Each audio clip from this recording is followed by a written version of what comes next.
Perkenalkan, kami dari grup 3 ingin menjelaskan dari proyek kami. Proyek kami berjudul Production and Distribution Organic Liquid Fertilizer. Untuk prosesnya sendiri ada beberapa tahap, yaitu pertama kita mengisi tank fermenter liquid fertilizer dengan bahan-bahan pupuk organik cair, yaitu sampah organik, EM4, molase, dan pupuk kandang. Lalu isi air dari water tank hingga penuh dengan cara mengukur menggunakan level indikator controller. Setelah air sudah penuh, solenoid valve akan menutup dan mixer pada tank akan bergerak. Pada proses pengatukan, kita menggunakan heater untuk mengatur temperatur dari adonan pupuk dengan batas temperatur hingga 40 derajat. Adonan akan diaduk hingga pH menyentuh angka 6-10. Jika proses sudah selesai, valve menuju tank distribusi terbuka. Ketika pupuk dibutuhkan pada hidroponik, pump akan mengantarkan ke hidroponik. Pada hidroponik, kami menggunakan sensor pH dan turbidity agar hidroponik menghasilkan hasil yang bagus. Untuk selanjutnya akan dijelaskan mengenai rule chain dan OTA.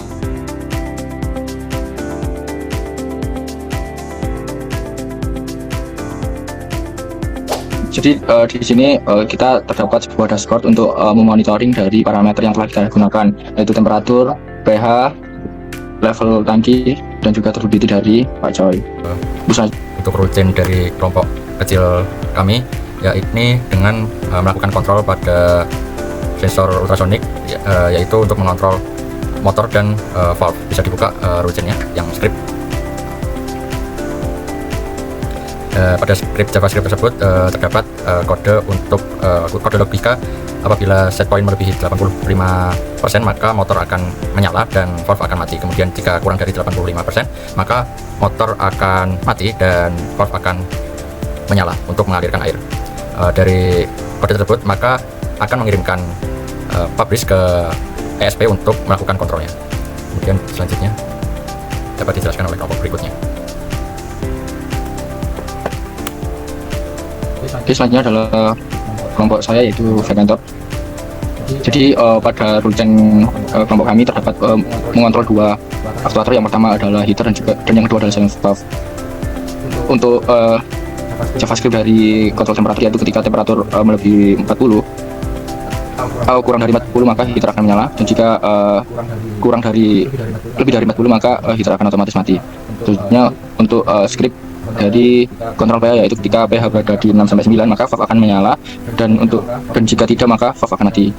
Dan rule chain akan mengirimkan data dan publish ke kedua. Selanjutnya akan dijelaskan oleh selanjutnya. Jadi pertama dari input dari SP32 akan kirim data pembacaan sensor pH dan ppm dari Pak Choi hidroponik. Kemudian ada script untuk mengontrol dari perhitungan dari pH dan ppm yang digunakan untuk mengaktifkan pompa jika ppm kurang dari 800 dan mengaktifkan pompa B jika pH kurang dari 6 atau lebih dari 8. Kemudian setelah dikontrol maka kontrol akan dikirim ke RPC untuk memerintahkan ESP. Selanjutnya dari rule chain tersebut kita satukan pada rule chain untuk agar terintegrasi. Jadi setiap rule chain yang kita buat pada setiap kelompok akan diintegrasikan pada save time series, kemudian dihubungkan dengan setiap rule chain dengan connection success. Selanjutnya akan dijelaskan tentang OTA update-nya. Oke, selanjutnya akan saya jelaskan mengenai dari fitur OTA ya, dari ThinkSpot. Untuk codingan di Arduino IDE kita menggunakan beberapa library, yaitu Wi-Fi Client, Arduino MQTT Client, OTA Firmware Update, dan ThinkSpot, dan Expressive Updater. Untuk protokolnya kita menggunakan protokol MQTT dengan server thinkspot.cloud dengan token seperti nampak di layar. Untuk cara kerjanya, jadi pada saat ini di serial monitor sudah connect ke ThinkSpot Cloud dengan token LBZC dengan muncul output firmware update, tetapi karena memang belum di-upload dari ThinkSpot-nya, masih missing atribut dari firmware-nya. Jadi pertama-tama kita upload dulu OTA update-nya dalam bentuk .bin dengan nama title test dengan versi 1.0.1. Jadi titelnya harus disesuaikan dengan program yang ada di Arduino IDE.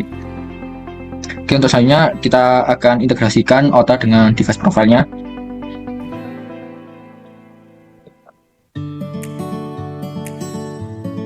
Tes 1.0, kemudian kita klik apply, proses. Kemudian kita integrasikan juga pada device yang telah kita buat. Oke, selanjutnya di serial monitor akan terlihat seperti pada di layar connect, kemudian firmware update, kemudian akan otomatis melakukan progres hingga 100%. Ketika 100%, tadi kita tambahkan buzzer akan menyala setiap 5 detik dan juga kontrol sesuai dengan project kita. Pada relay terlihat bahwa relay heater menyala sesuai dengan indikator yang ada di serial monitor. Ketika temperaturnya di bawah 40 derajat maka heater akan menyala gitu. Pada dashboard juga terlihat data temperatur, dan di FW status ini juga terlihat updated sesuai dengan program. Berarti ketika pada telemetri sudah memiliki value updated, berarti kode sudah berhasil diupdate dengan sukses. Ketika berhasil akan auto mengupdate. Pada relay terlihat bahwa relay heater menyala sesuai dengan indikator yang ada di serial monitor.